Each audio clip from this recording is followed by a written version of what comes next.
notre plus gros poste de dépenses, c'est les retraites.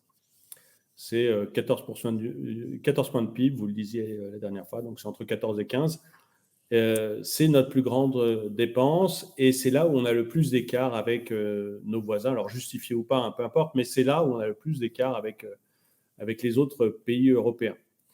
Et donc, une réforme des retraites, qu'on l'aime ou pas, on a peu de chances d'y échapper même pas pour rétablir l'équilibre de nos finances, mais ne serait-ce que pour ne pas totalement exploser nos finances publiques. Et vous avez beaucoup réfléchi à ce problème des retraites et à la façon dont on pouvait faire. Est-ce que ce que propose le gouvernement vous semble bon? Et sinon, quelles sont, vous, les pistes que vous pensez qu'on doit suivre pour la réforme des retraites? Alors effectivement, les retraites, c'est un peu plus de 14 points de PIB et c'est exactement un quart de la dépense publique.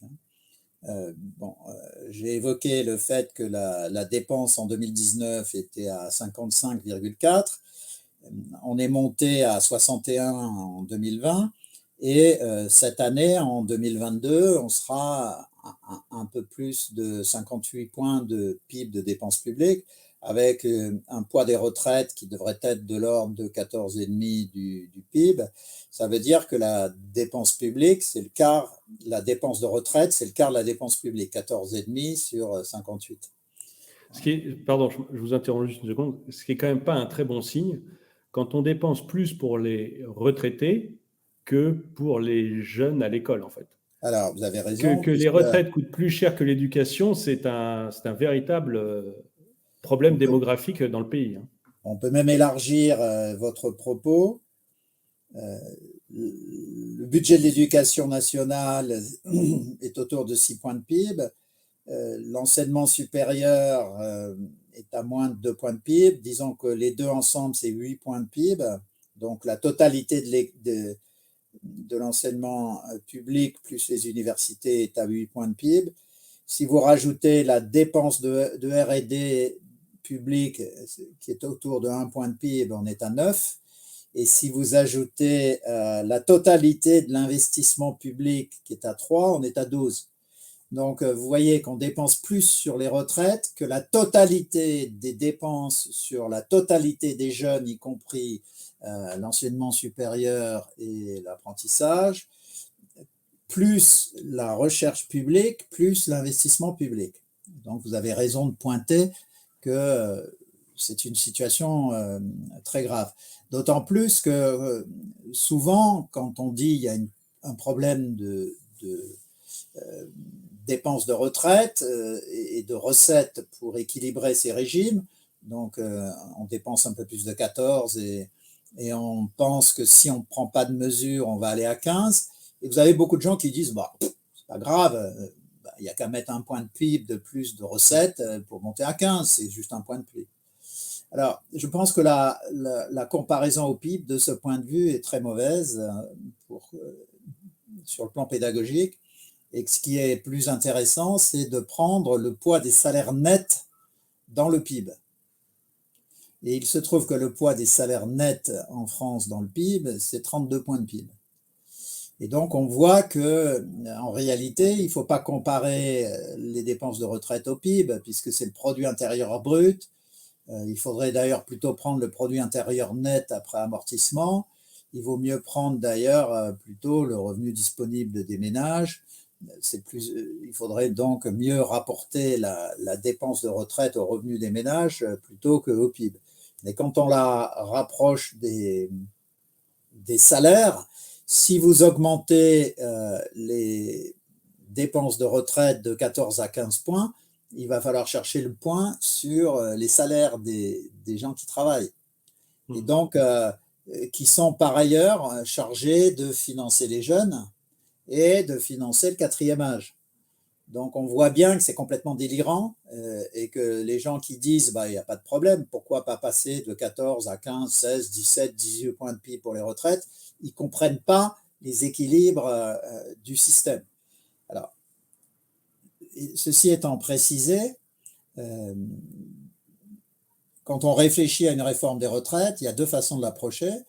soit de faire une réforme purement paramétrique, soit de faire une réforme systémique. Alors, dans les réformes systémiques, il y a deux réformes possibles aussi. Il y a une réforme qui est systémique en se basant sur le cycle de vie des personnes, et l'autre qui est une réforme systémique dans l'administration des systèmes de retraite.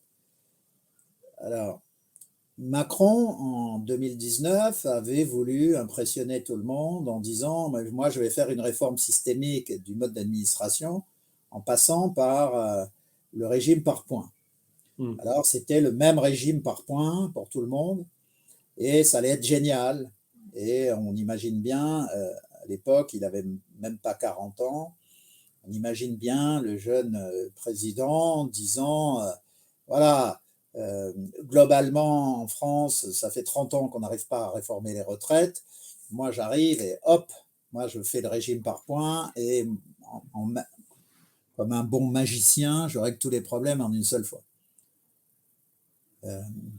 Si on peut être très direct, c'était un piège à con d'une ampleur infinie. Pourquoi ? Parce que dans aucun pays du monde, il y a un seul régime de retraite. Alors, on cite parfois le régime suédois comme exemple en disant si, il y a un seul régime de retraite en Suède.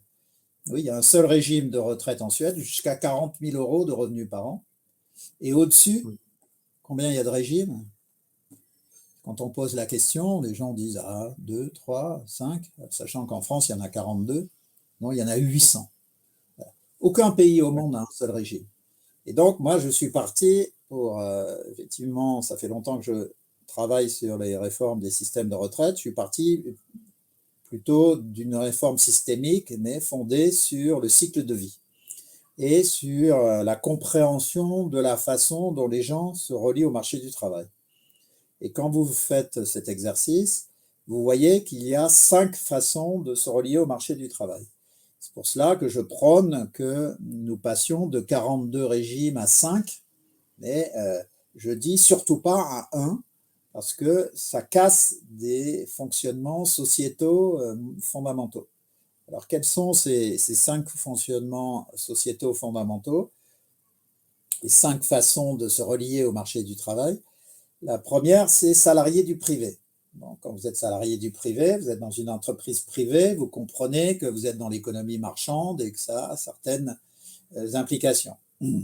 Deuxième façon de se relier au marché du travail, c'est fonctionnaire public.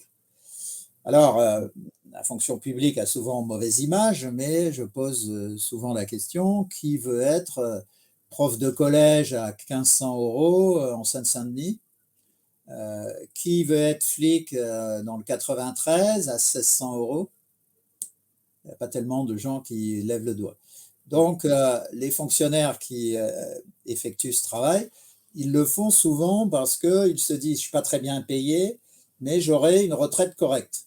Et donc, ils réfléchissent en cycle de vie. Troisième façon de se relier au marché du travail, et c'est là où il faut écouter les mots. Ce sont les indépendants. Donc, ils sont indépendants.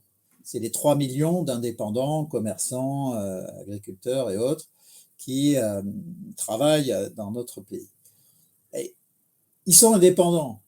Foutons-leur la paix, laissons-les administrer leur régime d'indépendance. Sinon, c'est une contradiction par rapport à ce qu'ils sont. Donc, pour moi, ce sont les 3 régimes fondamentaux qui concernent d'ailleurs 97 à 98% de la population active. Et puis, vous avez 2 régimes complémentaires.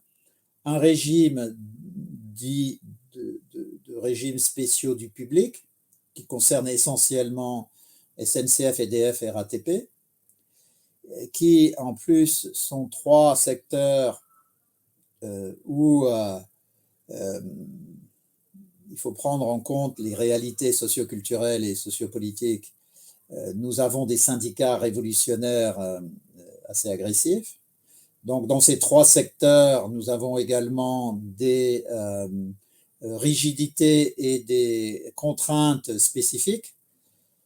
Finalement, un conducteur de train, il peut travailler de 5 heures du matin à minuit, pas le même jour, mais une grosse amplitude d'horaire.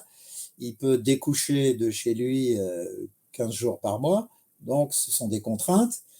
Pour EDF, il y a des contraintes pour faire fonctionner les centrales 24 heures sur 24, mais aussi il y a des tempêtes et des intempéries qui font qu'on a besoin que une partie des salariés d'EDF, au sens large, en comprenant les réseaux, assure la pérennité des systèmes même au milieu des tempêtes. Voilà, donc il y a des spécificités sur ces trois systèmes. Et quand on prend la somme de SNCF, EDF et RATP, on doit avoir 350 000 personnes. Donc, on peut imaginer que ces 350 000 salariés de ces trois entreprises aient un régime de retraite spécial qui prenne en compte les caractéristiques de leur fonction. Et puis, le cinquième régime, c'est ce qu'on appelle aussi, on peut appeler le régime spécial, mais cette fois dans le secteur privé, et qui comprend essentiellement les médecins, les architectes, les avocats, qui en plus ont construit des régimes privés qui sont excédentaires et qui ont constitué des réserves. Et quand Macron voulait unifier tous ces régimes, soyons clairs, il voulait piquer les réserves financières de ces régimes, ce qui est scandaleux, puisqu'on a un État impécunieux, on vient d'expliquer toute la dérive des finances publiques, et cet État incapable de s'autogérer, surendetté, se permet d'annoncer qu'il va aller prendre toutes les réserves de ceux qui, depuis 30, 40, 50 ans, gèrent bien leur régime de retraite. Donc c'est inacceptable également. Et ces régimes spéciaux du privé, ça doit concerner peut-être 200 000 personnes. Donc, vous avez Excusez-moi, oui. Excusez-moi, pourquoi vous séparez les avocats des artisans et des commerçants? Pourquoi c'est un Parce régime que spécial? les artisans et commerçants sont dans le régime des indépendants qui fonctionne comme le régime des salariés du public, c'est-à-dire c'est un système en annuité et c'est un système par répartition, alors que les régimes spéciaux du privé sont plutôt en capitalisation, même s'il y a des éléments d'annuité dans le régime également. Donc, si vous avez ces 5 régimes, 97%, nous avons une population active de 30 millions de personnes. Si vous avez 350 000 personnes dans les régimes spéciaux du public, et si vous avez, mettons, 150 000 à 200 000 personnes dans les régimes spéciaux du privé, au total, vous êtes à moins de 600 000, ça fait 2% de la population active. Et donc, les trois régimes principaux, salariés du privé, fonctionnaires, fonction publique, plus indépendants, ça fait 98% de la population active. Donc, les 2% qui sont dans les régimes spéciaux du public ou du privé, il faut qu'ils soient soumis aux règles d'annuité des trois grands régimes. C'est-à-dire que si, par exemple, on a une obligation de cotiser pendant 43 ans, actuellement qui passe à 44 ans, il faut qu'il y ait une augmentation d'1 an sur la durée de cotisation des régimes spéciaux. Évidemment, ils doivent être alignés sur l'augmentation de la durée des trois régimes principaux. Mais ça donne, le fait d'avoir 5 régimes, ça donne une flexibilité qui permet de mieux avancer. Il faut rappeler d'ailleurs que, parce que ce n'est pas su, je vous ai dit qu'il y avait 3 grands régimes qui rassemblent 98% de la population active. Donc, vous avez les salariés du privé, les fonctionnaires et les indépendants. Il faut savoir que les fonctionnaires, les 5 millions de fonctionnaires, ils sont sur les durées de cotisation du privé. C'est pas su, ça. Mais les fonctionnaires, ils sont sur 43 ans aussi. Donc, si on passe à 44 ans, la totalité des fonctionnaires passera à 44 ans également, sous réserve de modulation spécifique à tel ou tel secteur de la fonction publique. Donc ça, c'est le premier élément. Je pense qu'il faut rester fondamentalement dans un régime en annuité avec 5 régimes principaux qui permettent d'assurer des équilibres sur le moyen terme. Alors, dans ce cadre général, quels sont les paramètres qu'il faut modifier? Le gouvernement parle essentiellement de l'âge de départ à la retraite. En fait, c'est un des 2 paramètres clés, puisque l'autre, c'est la durée de cotisation. Et c'est assez inéquitable de jouer que sur l'âge de départ, puisqu'il y a des âges d'entrée dans la population active qui sont très différents. Entre celui qui rentre à 18 ans dans la population active et celui qui rentre à 25 ans, il y a 7 ans d'écart. Donc, si vous jouez que sur l'âge de départ, vous désavantagez ceux qui rentrent plus tôt que les autres. C'est pour ça que c'est assez intelligent de jouer sur les 2. Et donc, Excusez-moi, encore une question. Pourquoi les 2 sont utiles? C'est-à-dire que, a priori, comme ça, moi, intuitivement, je dirais qu'il n'y a que la durée de cotisation qui peut être intéressante, peu importe l'âge de départ. C'est-à-dire que la personne parte à 60 ou 70 ans, du moment qu'elle a cotisé ses 44 ou 45 années, on pourrait dire il est quitte de ce qu'il a fait, quoi. Alors, vous avez raison, mais au premier degré, mais au second degré, il faut être attentif à d'autres déséquilibres qu'on pourrait mettre en œuvre. Si vous jouez que sur l'âge de départ, on vient d'expliquer que c'est inéquitable pour ceux qui rentrent très tôt sur le marché du travail. Mais par ailleurs, nous sommes dans une révolution de l'informatique, de l'intelligence, de l'Internet, et nous voulons, ce sont des objectifs publics, y compris européens, de porter une demi-génération à Bac+3 et un quart de génération à Bac+5. Et nous avons terriblement besoin d'ingénieurs, de médecins et de spécialistes dans tous les domaines pour permettre à la France de se réindustrialiser et d'avoir une croissance plus forte. Les gens très qualifiés, ils entrent rarement sur le marché du travail avant 25, 26, 27 ans. Donc, jouer que sur la durée de cotise, ça va désavantager les gens qui vont rentrer sur le marché du travail à 26, 27 ans, puisqu'effectivement, 26 plus 44 ans, ils seront là jusqu'à 70 ans. Or, non seulement ils entrent à 26 ans et devraient rester jusqu'à 70 ans, mais en plus, généralement, ils ont renoncé à toute rémunération entre 18 et 26 pendant leur période d'études, puisqu'ils ne sont pas payés, même s'ils ont des bourses. Donc, ils n'ont pas pu accumuler du capital pour s'acheter un appartement ou faire autre chose. Donc, l'idéal, c'est de jouer sur les 2 en disant on joue sur les 2 et puis avec ces 2 paramètres, on fait des accommodations. Donc, si vous dites c'est 44 ans de cotisation, celui qui rentre à 18 ans, il a ses 44 ans de cotisation à 62 ans. Si vous dites donc c'est 44 ans avec un âge de départ de 64 ans, excusez-moi, avec un âge de départ de 64 ans, en réalité, celui qui est rentré à 26 ans ne pourra pas partir avant 70 ans. Donc, ce qu'on fait, c'est que à partir de ces 2 âges clés paramétriques, on rajoute 2 paramètres complémentaires qui vont prendre en compte votre remarque. Le premier paramètre complémentaire, c'est de dire il y a un âge à partir duquel on ne compte plus les années de cotisation. Et on peut donc dire que sur la base de ces 2 paramètres clés, 44 ans de cotise et 64 ans d'âge de départ, on ajoute un 3e âge qui est dit c'est l'âge normalement de 68 ans, qui est dit d'âge à partir duquel on ne prend plus en compte les cotisations, la durée de cotisation. Donc, ou alors on dit, une fois que vous avez atteint 68 ans, on n'exigera pas 44 ans de cotise, mais peut-être 40 ans. Donc, ça permettra de corriger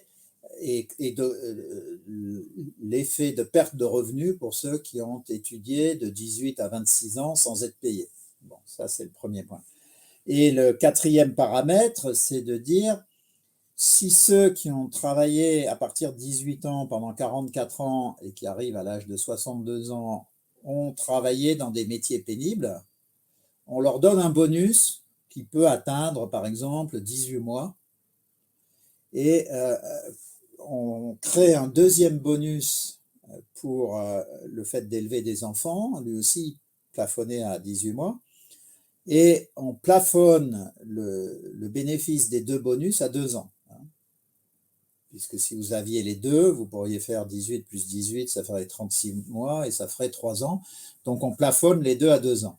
Et on peut dire à ce moment-là qu'un travailleur qui a commencé à travailler à 18 ans, qui a eu des fonctions pénibles et qui a eu un ou deux enfants, à ce moment-là, il peut partir à 62. Voilà. Donc, vous avez les deux paramètres clés, 44 ans de cotise et 64 ans d'âge de départ, qui sont encadrés par la possibilité de partir à 62 si vous avez eu un emploi pénible et des enfants, et le fait de ne pas devoir travailler après 68 si on enlève le critère de durée. Voilà, donc en fait, un système équilibré exige 4 paramètres. D'accord. Et donc nous, aujourd'hui… et le gouvernement ne présente pas du tout sa réforme sous cet angle-là. Il présente la réforme de manière assez brutale sur on va passer de 62 à 65. Donc on imagine bien que les gens paniquent. Alors que si on leur présentait une réforme avec les 4 paramètres que j'évoque, voilà, ça stabiliserait les choses. C'est-à-dire que les gens qui ont commencé à 18 ans, ils ne paniqueraient pas à l'idée de devoir bosser dans des métiers difficiles jusqu'à 65. Et les gens qui ont commencé à bosser à 26, ils ne se diraient pas « Oh là là, je vais devoir bosser jusqu'à 70 ans ». D'accord. Et le fait d'agir uniquement donc sur l'âge, comme veut le faire le gouvernement, ça a une… Alors ça panique tout le monde, on est d'accord, mais ça a une efficacité au moins, ou c'est juste quelque chose qui… Moi, l'impression que j'ai, c'est que la réforme des retraites, j'en entends depuis que je suis rentré sur le marché du travail, j'en entends parler. Donc, ça doit faire 20 ans, 20-25 ans que j'en entends parler, que tous les ans, ou tous les 2 ans, ou tous les 3 ans, on réforme les retraites. Et finalement, l'habitude que l'on a, c'est de se dire, bon, OK, on fait encore une petite réforme pour pouvoir tenir encore 2-3 ans, mais finalement, quand est-ce qu'on va finir de réformer? Et surtout que quand on réforme les retraites, c'est toujours dans le sens où le travailleur va plus travailler, quoi. C'est jamais dans le sens vous allez pouvoir partir un peu plus tôt, ou c'est toujours dans le sens allez, vous allez peupler 2-3 ans de plus, et ça devient un vrai problème. Et d'autant plus que moi, quand je regarde, bon, alors moi j'ai 48 ans, ma retraite est dans quelques années, mais je sais déjà que je ne vais pas y toucher grand-chose. Et mon fils, lui, va probablement toucher moins que ce qu'il aura cotisé. Donc, ça finit par être un véritable souci. Du coup, est-ce qu'il y a une utilité à faire comme ça des réformes, des petites réformettes qui énervent tout le monde en plus, hein, parce qu'on sait bien que voilà, dans 3 ans, on va encore nous dire il faut repousser de 2 ans, quoi. Alors, il y a 2 remarques par rapport à ce que vous dites. La première, c'est que pourquoi on parle de réforme des retraites depuis 25 ans, c'est parce qu'il y a eu une grande erreur faite en 82. En 82, jusqu'en 82, on avait la retraite à 65, et d'un seul coup, on l'a passée à 60 ans pour des raisons politiques, pour faire plaisir aux électeurs. Ça avait permis à Mitterrand d'être élu en 81. Mais on traîne ce problème depuis, puisque on a accumulé des déficits des systèmes de retraite depuis qu'on a mis en place cette réforme de la retraite à 60 ans, alors qu'à peu près partout en dehors de la France, l'âge de départ est à 65 ans, et en direction de 67, 68 à mesure du vieillissement de la population. Alors, ça c'est la première remarque.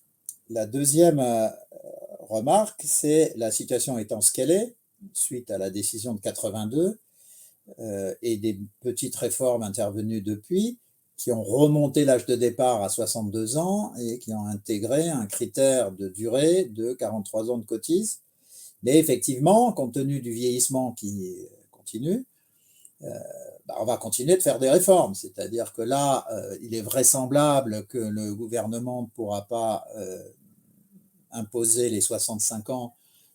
Le plus probable, tous les spécialistes qui connaissent vraiment le sujet des retraites disent qu'il faut en réalité choisir les deux paramètres que j'évoquais tout à l'heure, 64 ans d'âge de départ et 44 ans de durée de cotisme, plus les deux paramètres de correction que j'ai évoqués. C'est le régime souhaitable du point de vue paramétrique pour stabiliser les dépenses. Voilà. Mais vous avez évoqué un deuxième élément qui est au fond, ok, ça c'est nécessaire pour stabiliser le régime et pour éviter qu'il s'effondre. Et finalement, on ne voit pas très bien les degrés de liberté dans ce système. Et je pense qu'on pourrait, au-delà des 4 paramètres que j'ai évoqués, introduire un degré de liberté. Il faut savoir que les syndicats ils sont opposés, mais que les gouvernements n'ont jamais été clairs là-dessus. Supposons qu'on partons de l'idée que le gouvernement fasse une réforme comme celle que j'évoque, avec les 4 paramètres, et notamment le 64 ans d'âge de départ et les 44 ans de durée de cotisme. Si on allait dans cette direction, on pourrait dire,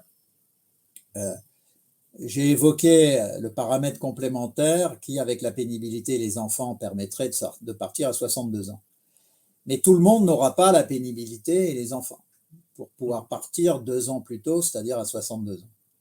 Donc moi, je propose l'introduction d'un degré de liberté dans le système qui serait d'offrir la possibilité de partir à 62 ans, même si vous n'avez pas la pénibilité et les enfants, mais évidemment, vous ne toucherez pas la même retraite. C'est-à-dire que vous auriez une retraite qui serait calculée sur votre durée de cotisme. Si à 62 ans, pour faire simple, vous n'avez pas 44 ans de cotisation, mais seulement, 38 ans, il est clair qu'on ne vous donnera pas la même retraite, puisque c'est ce que les actuaires peuvent calculer en fonction de l'espérance de vie qui est connue.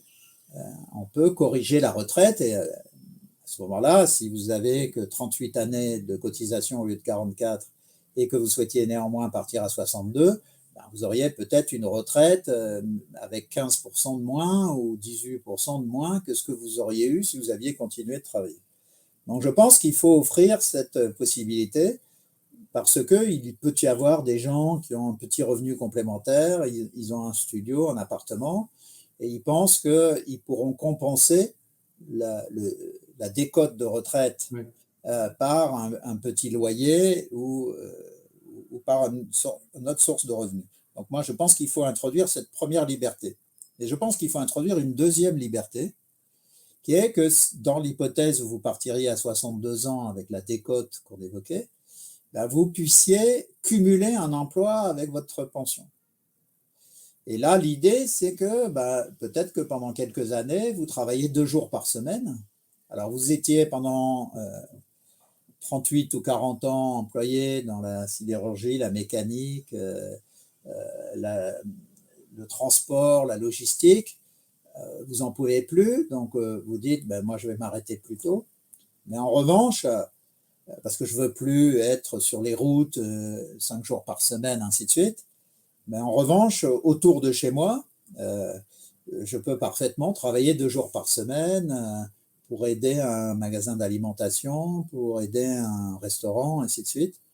Et donc là, je pense qu'il faut totalement permettre le cumul emploi-retraite, qui permet aux gens de retrouver un degré de liberté, voire même, je ne sais pas, vous avez rêvé de faire de la photographie toute votre vie, d'ouvrir une activité de photographe en vous arrêtant un peu plus tôt et en compensant la décote de retraite par un revenu de photographe. Voilà, je pense qu'on a besoin des 2 degrés de liberté supplémentaires qui sont, on peut partir plus tôt, mais avec la décote qui correspond, et on vous autorise à avoir une autre source de revenus qui compense, qui fait même plus que compenser la décote sur votre retraite.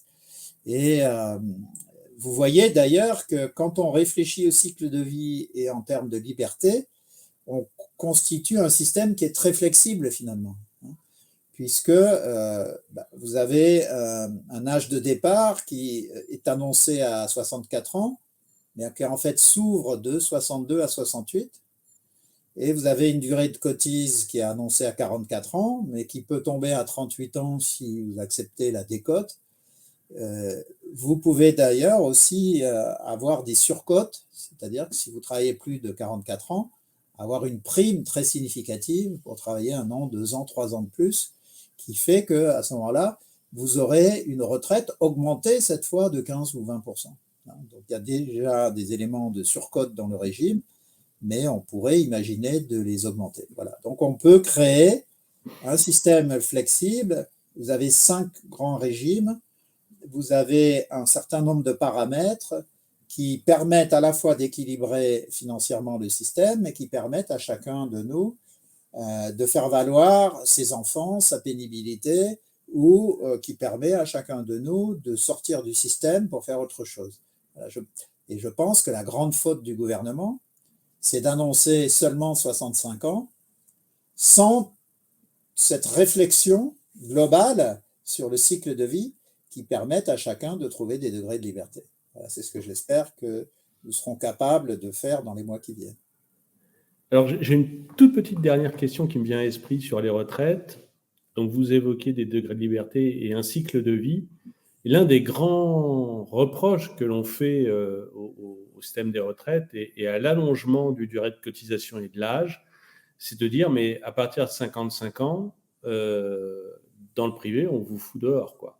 Enfin, Voilà. si vous perdez votre job à 50 ans, c'est pas, vous n'arriverez pas à en trouver un autre, en fait. Et Alors, donc, c'est une vraie... est-ce qu'on risque pas d'appauvrir en fait les gens en leur disant, ben, tu dois aller jusqu'à 65, tu dois aller jusqu'à 44 annuités, mais tu n'y arriveras jamais dans les faits, tu n'y arriveras jamais, sauf si tu es fonctionnaire, quoi. Alors, d'ores et déjà, les Français partent à la retraite avec une situation où, en dehors des régimes spéciaux du public, c'est-à-dire SNCF, RATP et EDF, les Français partent déjà en moyenne à 63 ans pour avoir la durée de cotisation existante actuellement. Et on observe que en moyenne, les gens qui partent à 63 ans sont au chômage depuis 18 mois. Généralement, un chômage indemnisé, donc c'est une moyenne. Donc ça veut dire qu'il y a des gens qui sont au chômage depuis 4 ans avant de faire valoir leur droit à la retraite. Pendant leur chômage, les cotisations sont payées par l'État et donc néanmoins, bien sûr, étant chômeurs, ils ont moins de revenus que s'ils travaillaient. Alors, donc je vous disais que les gens partent en moyenne à 63 ans et que ils ont dit, parmi les gens qui partent, en moyenne, les gens ont un manque de cotisation de 18 mois. Alors, ce qui est très intéressant, c'est qu'il y a eu des études internationales sur ce phénomène qui existent partout. Et c'est très impressionnant d'observer qu'à peu près partout, on retrouve ce module de 18 mois. Et ce qui est encore plus impressionnant, c'est que quel que soit l'âge de départ, on a toujours ce module de 18 mois. Il n'augmente pas. C'est-à-dire que quand la retraite est à 60 ans, les gens en moyenne ont cotisé jusqu'à 58,5 et quand la retraite est à 65, ils ont cotisé jusqu'à 63,5. Alors il y a eu des réflexions pour essayer d'expliquer la constance de ce module et c'est lié bien sûr au comportement des entreprises, c'est-à-dire que les entreprises, elles se calent sur l'âge officiel. C'est-à-dire que les entreprises ne disent pas « je vais virer les gens à 55 ans », mais les entreprises qui virent 5 ans avant l'âge officiel. Donc, si l'âge officiel est de 60, les boîtes qui ont tendance à virer, parce que toutes les boîtes ne virent pas, les boîtes qui ont tendance à virer virent à 55. Si l'âge de départ est reculé à 65, elles vont virer à 60. Ça va expliquer la constance des 18 mois. C'est un phénomène qui est peu connu, mais qui est clé pour comprendre les équilibres de retraite. Donc, le recul de l'âge de départ n'entraînera pas nécessairement une augmentation de ce module de retraite, enfin de chômage avant retraite. Mais ça pose néanmoins une deuxième question, qui est que si on recule l'âge de départ, il ne faut pas accepter que les entreprises continuent de virer les gens. Et quand on regarde, encore une fois, il n'y a qu'un tiers des entreprises qui virent les gens pour des raisons d'âge. Les autres les gardent jusqu'au bout. Mais quand on regarde les entreprises qui virent les gens, ça peut être dû à la pénibilité, ça peut être dû à la façon dont l'entreprise est gérée, ainsi de suite. Mais souvent, les entreprises en question vous disent ah oui, mais c'est parce qu'ils sont plus compétents. Et quand on regarde cette question, cette fois, des compétences, on observe qu'en réalité, les entreprises concentrent l'essentiel de la formation des travailleurs avant 40 ans. Ce qui est inacceptable, puisque c'est très facile à ce moment-là de dire que quelqu'un de 55 ans qu'on n'a plus formé depuis 15 ans n'est plus adapté. C'est pour ça que vous mentionniez l'article que j'avais fait dans les Échos sur ce sujet, j'avais indiqué que si on recule l'âge de départ, il faut avoir des obligations de formation des gens de plus de 40 ans pour qu'on les forme jusqu'à 60 ans. Voilà. Pour qu'on puisse plus dire, on les vire à 55 parce qu'ils ne sont pas formés. Voilà. Donc on doit former, si on recule l'âge de départ à 64 ans, il faut former les gens jusqu'à 62. Voilà, pour qu'ils soient encore formés 2 ans de plus et qu'ils puissent aller au bout de l'âge légal. Donc effectivement, et ça montre la complexité d'une réforme des retraites, quand on la cale non pas sur un seul âge de départ, mais sur l'ensemble des phénomènes sociétaux et sur le cycle de vie, et on voit qu'on ne peut pas se contenter d'un paramètre 65 ans. On a vu tout à l'heure qu'il fallait 4 paramètres. On a vu également qu'il fallait introduire des degrés de liberté et il faut introduire également des obligations de formation pour que les salariés restent formés jusqu'au bout. Voilà. Et donc, il faut que les entreprises, moi j'ai proposé par exemple de manière mnémotechnique, pour simplifier les choses, de dire si on recule l'âge de départ à 64 ans avec 44 ans de cotisation, par exemple, il faut mettre dans la loi que les entreprises doivent dépenser au moins 40% des fonds de formation sur les plus de 40 ans. Voilà. Pour continuer de former les gens jusqu'au bout, pour supprimer ce prétexte de dire ils ne sont pas formés, on les vire. Voilà. Donc, une réforme des retraites, ce n'est pas juste voilà, je m'assieds sur le bord de la table, je regarde les équilibres financiers et je dis, voilà, avec 65 ans, on améliore les choses. Mais derrière, il y a des gens qui ont des peurs, des craintes, des espoirs. Et si on veut réussir la réforme des retraites, il faut prendre en compte tous ces éléments-là de peur, d'espoir, de formation, de compétences. Et c'est seulement à cette condition qu'on réussira la réforme des retraites. Christian Saint-Etienne, merci pour ces explications qui ont été très claires. À vous tous, merci d'avoir regardé cette vidéo. Mettez-lui un pouce vers le haut, commentez-la, partagez-la. Et moi, je vous dis à très bientôt. À bientôt, merci.